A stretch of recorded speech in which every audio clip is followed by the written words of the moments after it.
Ẹ̀yin èèyàn mi, ǹjẹ́ ẹ ti gbọ́ ẹni pé kẹ̀nẹ̀? Ashley máa dé o. Nírọ̀lẹ́, nírọ̀lẹ́ àná, nírọ̀lẹ́ àná, Ashley ṣe dé. Láì tí wẹ̀, láì tí sinmi. Ẹ ní kí ló ṣẹlẹ̀? Ẹ ní kí ló ṣẹlẹ̀? Ashley wọ́n ní ṣe ló bẹ̀rẹ̀ sí ní pariwo. Wọ́n ní ìjà ló gbé kan kábíyèsí. Wọ́n ní ìgbà tó tiẹ̀, wọ́n ní kó tiẹ̀ tó dé.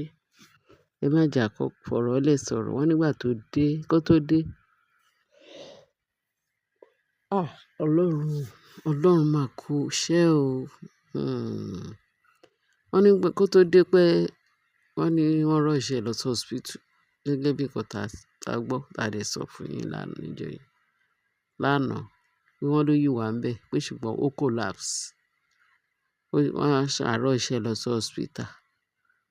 So, wọ́n ní tó bá ti kúrò lọ hospital kó kú padà sí Kiríkirì.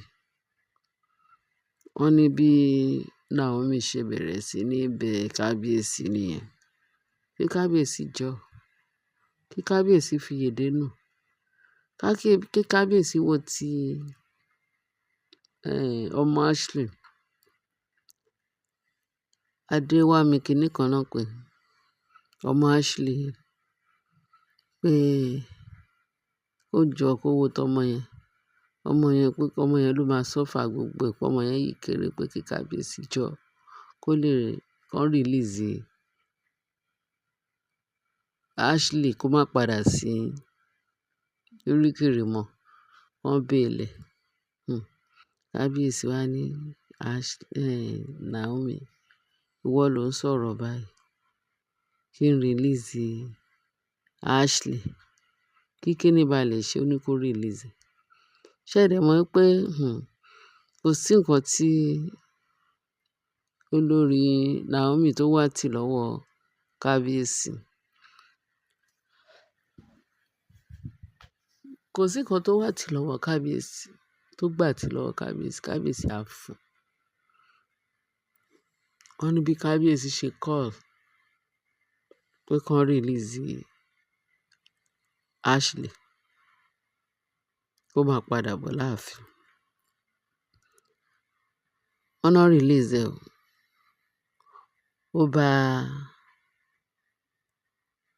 Ó bá Naomi láàfin pẹ̀lú kábíyèsí. Wọ́n ní kí ló dé.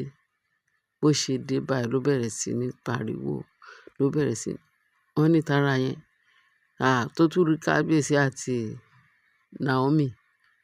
Wọ́n ní ṣe ló ranjú tó bí ìgbà tó ń dàtà sí ní abẹ́. Tó ń pariwo Naomi tó ń pariwo kábíyèsí. Wọ́n ní kábíyèsí wá ní. Wọ́n ní kábíyèsí dẹ̀ dákẹ́ ó dẹ̀ ń wò. Ó ní Naomi, ṣo ráyé ẹ? O ráyé lóde tàbí ò rí? Ṣé o rí pé ẹni tí ó fi tìtorí ẹ̀ tó ń gbàwẹ̀, tó ń jọ̀sàn, ṣé o rí? Wọ́n ní ṣe làwọn méjì bẹ̀rẹ̀ sí ní fi Ashley. Wọ́n bẹ̀rẹ̀ sí ní fi ń ṣèrànwọ́ láàfin lánàá ìgbà tó dé o. Àwọn èèyàn tiẹ̀ tí ń comment pé, kí ni problem Naomi gan? Ṣé ó dìgbà tí, kí ni problem Naomi? Ṣé ó dìgbà tí tọ́bìnrin bá ṣe ànàdù fún un? Kí ni wọ́n fẹ́ ṣe fún Naomi tí ara ẹ̀ máa fi balẹ̀? Kò sí nǹkan tó fẹ́ ṣe fún un. Ọlọ́run wà pẹ̀lú ẹ̀. Ọlọ́run tó ń gbé ni níjà, tẹ́rù ń bọ níjà. Òun ló ń gbèjà Naomi, òun ló bẹ pẹ̀lú Naomi. Because Naomi trust Ọlọ́run ẹ̀. Ìyanu ńlá.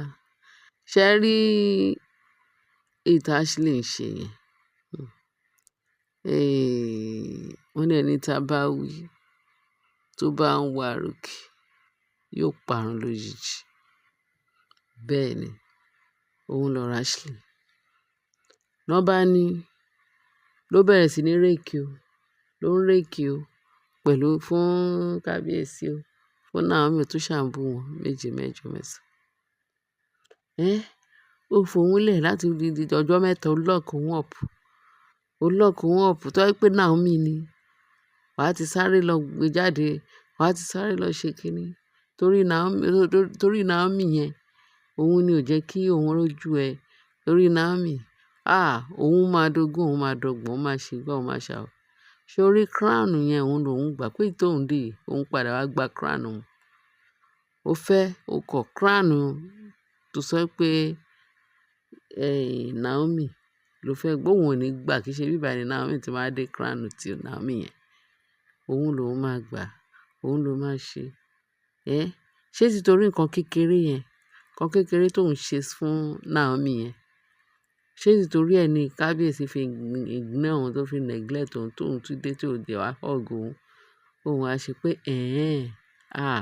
Naomi ó máa gbà, kíní kan máa gbà, adé yẹn ó máa gbà, àwọn ọmọ ló máa gba adé yẹn, kì í ṣe tadé ní ká wò, kì í ṣe igbá kò ṣàwò. Wọ́n ló bẹ̀rẹ̀ sí ní pariwo lóríṣiríṣi bẹ́ẹ̀ yẹn nínú ààfin. Wọ́n ní ṣé ẹ rójú ayé àbẹ́ ẹ̀ rí. So, wọ́n ní bí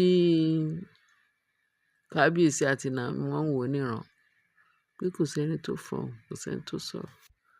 Wọ́n kàn wò pé kábíyèsí wá ní regret pé ṣé ẹni tí wọ́n fi tìtorí ẹ̀ ń bẹ̀bẹ̀ pé tó bá dé pé bóyá á show remorse àbí á fi gbogbo ara, á rí àkọ́kọ́ balẹ̀ tó máa wá bẹ̀bẹ̀. Ṣé òun ló tún dé tó tún bragado, tó tún drag pé òun máa dogún, òun máa dọgbọ̀n. Adé yẹn gbọdọ̀ jẹ́ tòun. Ẹ̀yin èèyàn, ǹjẹ́ lè kọ́ ni kàyéfì kọ́ leléyìí lẹ́rí? Ó ti dé lánàá. Wọ́n lóyè ń lérí, óyè ń léka o. Up till now wọ́n ní kábíyèsí ò tí fún lésì. Wọ́n ní èsì tí kábíyèsí fún ni pé crown wo lo sọ pé o fẹ́ gbà? Ẹni tó ní crown ló wà níjókòó yìí. Naomi ló ní crown, òun ló ládé. Àwọn alálẹ̀ ní ò kì í ṣe ẹni tó ní, pé wọn ò mú ẹ. Naomi náà mú. Ó ní pẹ̀lú bó ń ṣe bá kábíyèsí sọ́fà láàfin, bó ń ṣe bá kábíyèsí ṣe gbá tó ṣàwò pé títorí ẹ̀ crown yẹn ó di tòun. Wọn ò lè gbé crown tòun fún Naomi. Wọ́n lóhun àti kábíyèsí lérí wọn lékan. Pé kábíyèsí wá sọ pé ṣé ó ti ẹ̀ rí ìwọ? Pé àwọn alálẹ̀ ti kọ̀ ẹ́ gẹ́gẹ́ bí olórí, pé ò kì í ṣe olórí láàfin, pé kì í ṣe queen. Queen náà ní kán gbé adé yẹn fún. Queen yẹn kẹ̀dẹ̀ ní Naomi. Àwọn alálẹ̀ ti mú Naomi, wọ́n lóhun ni. Kò sí bó bá wùn ẹ́, ó forí sọlẹ̀ láìmọye ìgbà pé crown yẹn ò lè rí dé. Ẹ̀yin èèyàn mi, wọ́n ní nǹkan tí kábíyèsí sọ fún mi. Tó bẹ̀rẹ̀ sí ní ṣe wèrè, tó bẹ̀rẹ̀ sí ní ṣe, àìtí mọ̀rú èsì míì tí kábíyèsí fẹ́ ṣe, àìtí pé tó ṣẹ̀ṣẹ̀ dé. Wọ́n ní bó ṣe dé ló bẹ̀rẹ̀ sí ní. Wọ́n lára ẹ̀ ò balẹ̀ o. Ó dàbí pé ìgbà tí wọ́n túbọ̀ lọ da petrol síná. Wọ́n l'Ashley dé ìrọ̀lẹ́ àná. Pé bó ṣe tó ń pariwo. Pé gbogbo àwọn èèyàn wọ́n pèrè lórí, wọ́n wò wọ́n yọ ṣùtì ẹnu sí i pé eléyìí. Ẹ̀yin èèyàn mi, bá mi share, kí ẹ bá mi like, kí ẹ bá mi subscribe. Ọlọ́run á wà pẹ̀lú wa. Ẹ ṣé bẹ́ẹ̀ ṣe ń tẹ́tí sí wa. Bye.